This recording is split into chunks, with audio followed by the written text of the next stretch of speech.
এদিকে জামায়াতের সংসদ সদস্য নজরুল ইসলামের লালসার শিকার আরও একটি তরুণী।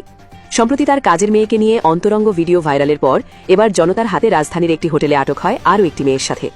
ঘটনা বিশ্লেষণে জানা যায় যে ১৯ বছর বয়সী একটি মেয়েকে চাকুরির প্রলোভন দেখিয়ে একাধিকবার ধর্ষণ করেন এই জামাতি সংসদ সদস্য।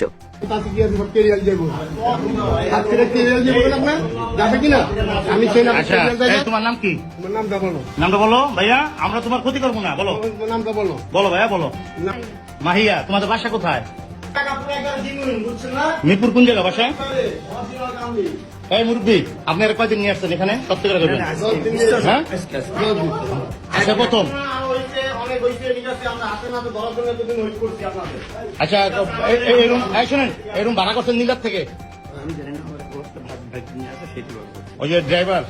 হ্যাঁ, ও হ্যাঁ, আপনি অন্যায় করছেন। আপনি একজন জামাত হয়ে কিভাবে কাজটা করলেন? মেয়ের লোক লিয়া না, এমনি না। আপনি একটা ঘরের ভিতরে আপনারা কয়দিন আসছেন এ নিয়ে?